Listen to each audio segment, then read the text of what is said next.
Welcome to IBTV. గుంటూరులో రాజ్యాంగ చర్చా వేదిక ఆధ్వర్యంలో నిర్వహించిన రౌండ్ టేబుల్ సమావేశంలో రాజ్యాంగ మౌలిక స్వరూపాన్ని ఎవరూ మార్చలేరని మాజీ ఎమ్మెల్సీ జన విజ్ఞాన వేదిక రాష్ట్ర అధ్యక్షులు కెఎస్ లక్ష్మణరావు వ్యాఖ్యానించారు. బ్రాడీపేట బాలానంద కేంద్రంలో జరిగిన సమావేశానికి వేదిక అధ్యక్షులు నడింపల్లి గురుదత్ అధ్యక్షత వహించారు. ఈ సందర్భంగా మాట్లాడిన లక్ష్మణరావు, ఫెడరలిజం దేశ రక్షణకు కీలకమని, రాష్ట్రాల హక్కులు బలపడితేనే ప్రజాస్వామ్యం సుస్థిరంగా కొనసాగుతుందని చెప్పారు. పార్లమెంటరీ వ్యవస్థలో ప్రధానమంత్రికి నాయకత్వాన్న మంత్రి మండలికే అసలు అధికారాలు ఉంటాయని, రాష్ట్రపతి, గవర్నర్లు నామమాత్రపు పాత్రలోనే ఉండాలని రాజ్యాంగం చెప్పిందన్నారు. కేంద్రం తరపున రాజకీయ ప్రయోజనాల కోసం గవర్నర్లను నియమించడం ప్రజాస్వామ్య విలువలకు విరుద్ధమని ఆయన విమర్శించారు. పార్లమెంటరీ ఫార్మ్ ఆఫ్ గవర్నమెంట్ మీరు ఇప్పుడు ప్రపంచాన్ని పరిశీలించిన 70-80 దేశాల్లో పార్లమెంటరీ విధానం ఉంది. 80-90 దేశాల్లో అధ్యక్ష పాలన విధానం ఉంది. అమెరికా అధ్యక్ష పాలనా విధానం, France, South Africa, Egypt, Brazil, చాలా దేశాల్లో అధ్యక్ష పాలన. అదే సమయంలో బ్రిటన్, కెనడా, ఆస్ట్రేలియా, ఎక్కువ యూరోపియన్ కంట్రీస్లో మీకు పార్లమెంటరీ విధానం. ఏమిటి రెండింటికి తేడా? అధ్యక్ష పాలనా విధానంలో అధ్యక్షుడు నిజమైన అధికారాలు కలిగి ఉంటాడు.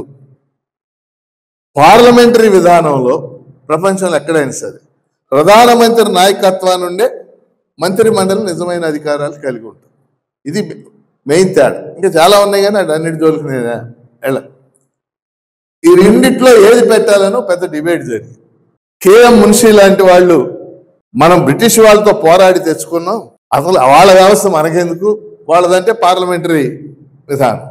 కానీ ముఖ్యంగా అంబేద్కర్, నెహ్రూ వీళ్ళిద్దరూ కూడా మనం వాళ్ళతో పోరాడి తెచ్చుకున్న మన పద్ధతిలో మనం ప్రవేశపెట్టుకుందాం. 1959లో మొదటిసారిగా కేరళ ప్రభుత్వాన్ని, మెజారిటీ ఉన్న ఒక కమ్యూనిస్ట్ ప్రభుత్వాన్ని 356 ఆర్టికల్ను ఉపయోగించి గవర్నర్ను ఉపయోగించుకొని ఆ ప్రభుత్వాన్ని రద్దు చేసిన మొదటి సంఘటన. అప్పటి నుంచి ఈ రోజు వరకు మనం చూస్తే అది కాంగ్రెస్ ప్రభుత్వం కావచ్చు, లేకపోతే బీజేపీ ప్రభుత్వం కావచ్చు, ఏ కేంద్ర ప్రభుత్వమైనా తనకి భిన్నంగా ఉన్న రాష్ట్ర ప్రభుత్వాల మీద ఈ గవర్నర్ని ఒక ఆయుధంగా, ఒక సాధనంగా ఉపయోగించుకున్న పరిస్థితి. 1977లో జనతా పార్టీ అధికారంలోకి వచ్చిన తర్వాత 9 రాష్ట్రాలని గవర్నర్ను ఉపయోగించి 356 ఆర్టికల్ను ఉపయోగించి తొలగించడం జరిగింది.